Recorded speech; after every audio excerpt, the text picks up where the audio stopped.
Nah, ini beberapa materi terakhir. Jadi pendarahan.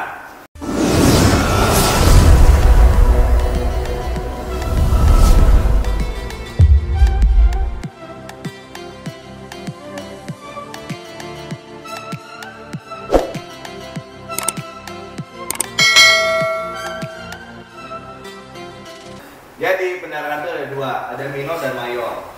Minor tuh yang kayak cuma misalnya jatuh dari sepeda, dari motor gitu ya, cuma gores gitu, kita sebutnya minor.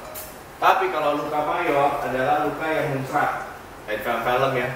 Makanya kenapa orang kalau film-film nembaknya tuh di leher, karena di sini adalah nadi terbesar. Makanya nadi itu ini nadi yang paling dekat dengan jantung. Makanya ketika kita serangan jantung, yang terakhir berdenyut adalah nadi ini. Ya, jadi kalau misalnya ada, ini balik ke CPR sedikit. Ketika ada dua penolong, Anda mau memastikan, misalnya, gua CPR-nya bener nggak? Bapak boleh yang biru, tolong tekan di daerah sini. Nah di sini kita CPR.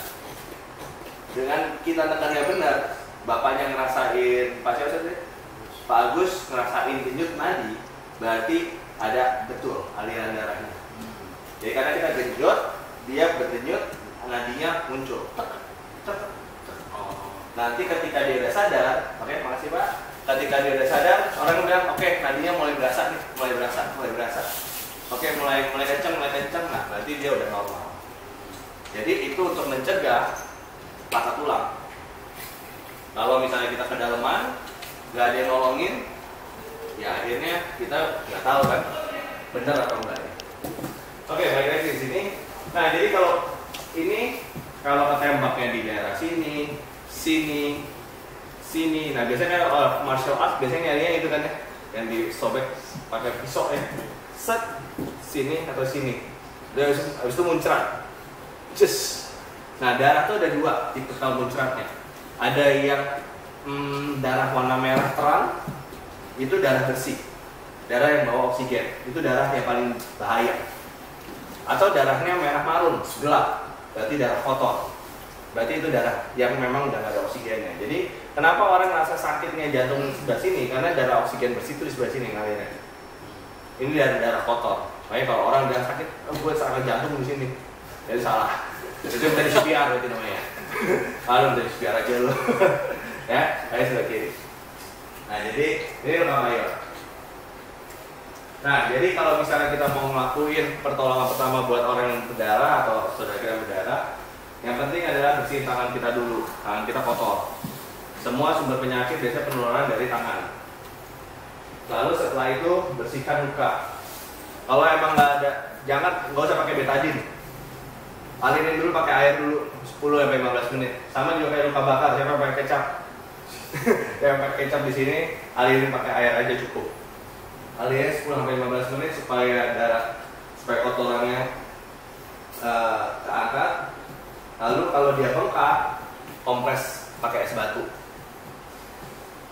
Kalau dia lukanya basah, lukanya terbuka cukup besar, ini pakai antiseptik buat infeksi. Ini berbeda. Habis itu kalau lukanya besar dan basah, ini berbeda sama Tensoplast. Tensoplast beda ya. Ini namanya sterile dressing. Itu dia bisa dibeli di Guardian. Itu kayak sasetan. Itu biasanya tebel, ada kelembabannya. Karena luka itu lebih cepat sembuh dari pakai lembab. Nah, ini buat teman-teman informasi. Tahu kan kalau luka, terus habis itu biasanya ada koreng hitamnya. Koreng hitam tuh habis itu kan gatal. Nah, koreng hitam gatal itu berarti artinya Anda mau sembuh, gatal, ya. Tapi kalau misalnya ada orang badannya kayak saya gitu ya, atau kayak kita nih semuanya kan semua lah ya. Tahu-taunya nggak sembuh-sembuh lukanya, masih kebuka basah, terus tapi mulai gatal, berarti itu infeksi. Berarti orang itu kemungkinan besar diabetes, gulanya tinggi. Karena kalau gula tuh berarti nggak sembuh-sembuh lukanya. Ya, jadi itu bedanya persepsinya ya. Nah, boleh nggak sih pakai alkohol? Boleh, tapi pasti cobain aja ke anak kecil yang jatuh dari sepeda, terus kasih alkohol. betadine atau apa. Kalau nggak ngejerit tambah pengeng kok kuping, kasih aja air. Tapi sebetulnya boleh nggak? Boleh, tapi sakit. Karena alkoholnya buat bersihin kumannya. Ya, jangan pakai sabun atau apa ya. Jangan. Mimisan hidung. Nah, mimisan itu siapa yang masih ke belakang sama pakai daun sirih? Siapa masih pakai daun sirih?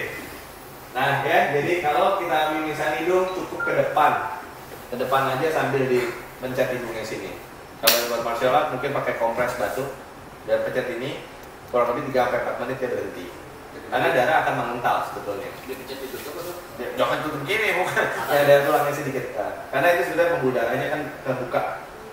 Ya, jadi siapa yang pernah mimisan kecil bawaannya tiap hari korek dikit langsung mimisan. Nah, itu pembuluh darah rentan namanya. Nah, itu bukan pembuluh darah rentan, jadi biasanya ke THT dibakar sedikit sudah langsung sembuh. Saya dulu pernah mimisan dari jam 8 sampai jam 5 sore. Itu bangun, korek dikit, entar keluar lagi. Nah, jadi kenapa kita nggak boleh kalau mimisan nggak boleh ke belakangin? Karena kan mimisan terus ngerasain darah di lidah. Nah, karena itu tersambung saluran nafas kita sama leher. Jadi kalau misalnya darah ada ke belakangin, nah ini darah kentolnya itu bisa ke belakang, ke leher. Nah, akhirnya bisa tersedak sama ludah sendiri, sama darah sendiri. Makanya orang bilang kalau habis mimisan dibuang ingusnya, ya tandanya sembuh ya, karena memang darahnya kental, harus dikeluarin gitu. Ya, kenapa jangan pakai daun sirih? Daun sirih betul itu ada anestesinya, tapi daun sirihnya kotor, takutnya malah bawa kuman. Nah, ini dia darah. Nah, oke. Kalau darahnya masih yang kecil-kecil aja biasa sih nggak apa-apa. Tapi kalau darah yang muncrat, ini darahnya bahaya. Boleh Pak Agus ke depan lagi Pak, saya praktekin lagi. Anggap nih ya, Pak Agus tau-taunya pendarahan. Darah nih, darah boleh Pak? Darah tau-taunya darahnya sini, kebuka. Anggaplah kesayat atau apa ya. Kebuka, yang kita lakukan adalah ambil tisu atau ambil kasa atau ambil anduk ya, kita tutup terus. Nah, kalau misalnya nih ada anduk baru, kita tumpuk atau ganti anduk lama jadi anduk baru.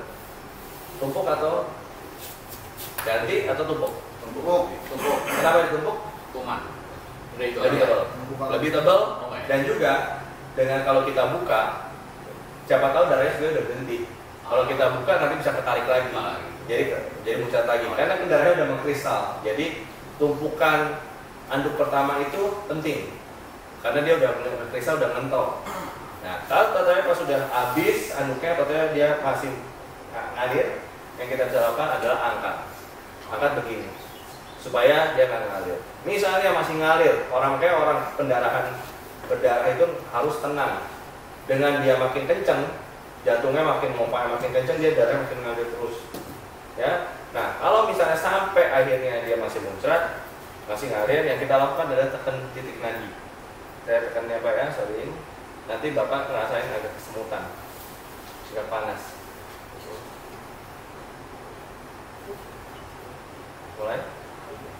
Mulai panas, mulai kesemutan nggak?